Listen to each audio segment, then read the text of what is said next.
வேர்வையை மட்டும் மூலதனமாக கொடுக்காமல் தன் அடுத்த தலைமுறையையும் நம்பிக்கையோடு மண்ணுக்கு அர்ப்பணிக்கும் ஒரு விவசாயி துணியும் நாளில்தான் உழவு தொழிலும் அதை நம்பியிருக்கும் தேசமும் முழுமையாக செழித்தோங்கும். இன்னைக்கு விவசாயம் செய்யக்கூடியவர்கள் தன்னுடைய வாரிசை விவசாயத்தில் ஈடுபட செய்வதற்கு யோசிக்கின்றார்கள்.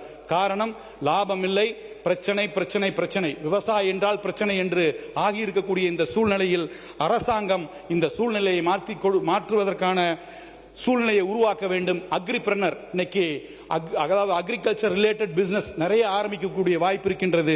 அதையும் நீங்கள் செய்ய வேண்டும். விசைத்தயிர் தொழில் நிறைய பொள்ளாச்சி சட்டமன்றத்தில் இருக்கின்றது. அவர்களுக்கு இருக்கக்கூடிய பிரச்சனையையும் பார்க்க வேண்டும். கோவை மெட்ரோ ரயில் திட்டம், அதை பற்றி எந்த ஒரு அறிவிப்பும் இல்லாதது வருத்தம் அளிக்கின்றது. அதே போல பொங்கலுக்கு வேஷ்டி வரும் சேலை வென்றும் என்று காத்திருப்பவர்களுக்கு அந்த நூலுக்கான டெண்டர் மே மாதத்தில் விடப்பட்டு இருக்க வேண்டும் என்று கூறுகின்றார்கள். அதையும் நாம் கருத்தில் கொள்ள வேண்டும்.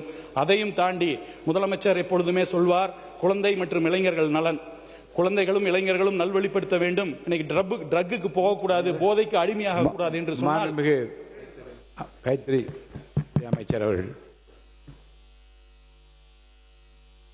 மாண்புமிகு பேரவைத் தலைவர் அவர்களே, மாண்புமிகு முதல்வர் அவர்களின் வழிகாட்டுதலின்படி வேட்டி சேலை வழங்கும் திட்டத்தினை பொங்கல் 2027 ஆண்டுக்கும் தொடர்ந்து செயல்படுத்திட மாண்புமிகு முதலமைச்சர் உத்தரவிட்டு அதற்கான நிர்வாக அனுமதியும் மற்றும் திட்ட செலவுகளுக்கான முன்பண தொகையாக ரூபாய் 300 கோடி ஒதுக்கீடு செய்து அரசால் ஆணையிடப்பட்டுள்ளது.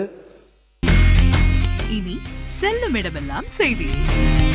தந்தி டிவியின் வாட்ஸ்அப் சேனலை ஃபாலோ பண்ணினா செல்ல இருக்கும் இடமெல்லாம் செய்தி. இதோ QR கோட், இப்பவே ஸ்கேன் பண்ணுங்க, ஃபாலோ பண்ணுங்க.